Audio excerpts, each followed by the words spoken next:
প্রিয় অষ্টম শ্রেণীর শিক্ষার্থীরা, শুভেচ্ছা নিও। আজকে আমি তোমাদের বিজ্ঞান বিষয়ের নতুন বই থেকে অষ্টম অধ্যায় রাসায়নিক বিক্রিয়া এর ৮৮ পৃষ্ঠা থেকে প্রজেক্টের সমাধান করে দেব। প্রথমে তোমাদের বলবো, যারা আমার চ্যানেলটি সাবস্ক্রাইব করো নাই তারা আমার চ্যানেলটি সাবস্ক্রাইব করবে এবং আমার সাথে থাকবে। তাহলে চলো আমরা ক্লাস শুরু করি। বিজ্ঞান অষ্টম অধ্যায়, পৃষ্ঠা নং ৮৮, প্রজেক্ট।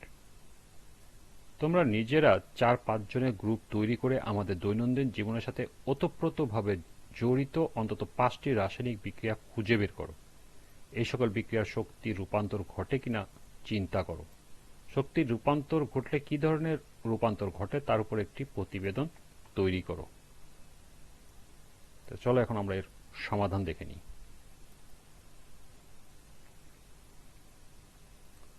আমাদের দৈনন্দিন জীবনের সাথে ওতপ্রোতভাবে জড়িত অন্তত ৫টি রাসায়নিক বিক্রিয়া এবং প্রতিটির সাথে সংশ্লিষ্ট শক্তির রূপান্তর ব্যাখ্যা করে একটি প্রতিবেদন উপস্থাপন করা হলো।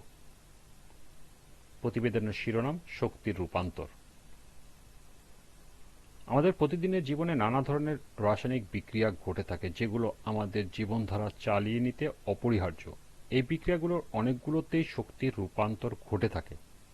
নিচে ৫টি গুরুত্বপূর্ণ রাসায়নিক বিক্রিয়া এবং তাতে ঘটে যাওয়া শক্তির রূপান্তর উপস্থাপন করা হলো। ১. শ্বসন প্রক্রিয়া। এটা রাসায়নিক বিক্রিয়া হলো C6H12O6 প্লাস 6O2 বিক্রিয়া করে 6CO2 প্লাস 6H2O প্লাস শক্তি বা এটিপি তৈরি করে। মানবদেহে গ্লুকোজ এবং অক্সিজেনের বিক্রিয়ার মাধ্যমে শক্তি উৎপন্ন হয়, যা এটিপি আকারে সংরক্ষিত হয়।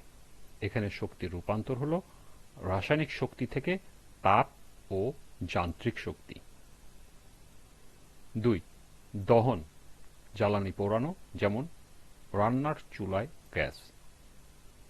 রাসায়নিক বিক্রিয়া CH4 প্লাস 2O2 বিক্রিয়া করে CO2 প্লাস 2H2O প্লাস তাপ। প্রাকৃতিক গ্যাস মিথেন বাতাসের অক্সিজেনের সাথে প্রতিক্রিয়া করে তাপ উৎপন্ন করে। এখানে শক্তির রূপান্তর হলো রাসায়নিক শক্তি থেকে তাপ শক্তি। ৩ নম্বর, লোহা মরিচা ধরা।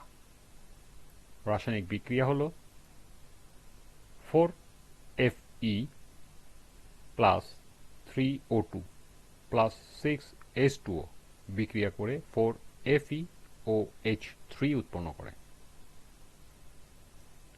লোহা বাতাসে অক্সিজেন ও পানির সংস্পর্শে এলে মরিচা পড়ে। এখানে শক্তির রূপান্তর হলো রাসায়নিক শক্তি থেকে সামান্য পরিমাণে তাপ শক্তি।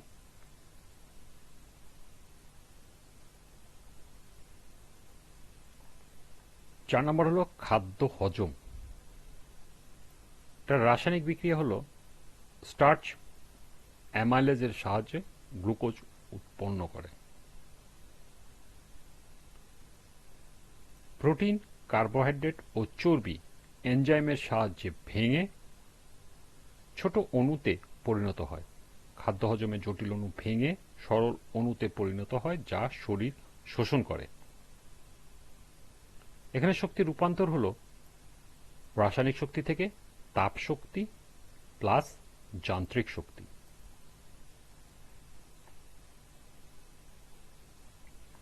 সর্বশেষ ৫ নম্বর হলো সালোক সংশ্লেষণ। রাসায়নিক বিক্রিয়া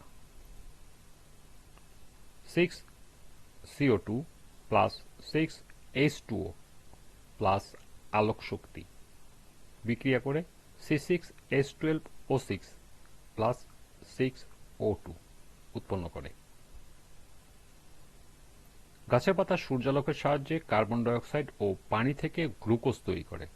এখানে শক্তির রূপান্তর হলো আলোক শক্তি থেকে রাসায়নিক শক্তি।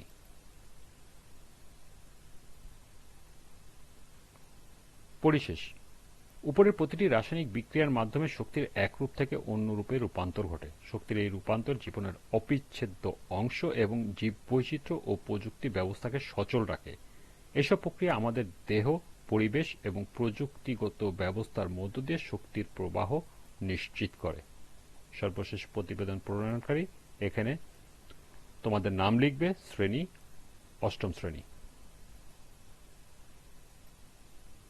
এই ছিল 88 পৃষ্ঠার প্রজেক্টের সমাধান। আজকের ক্লাসটি এ পর্যন্তই।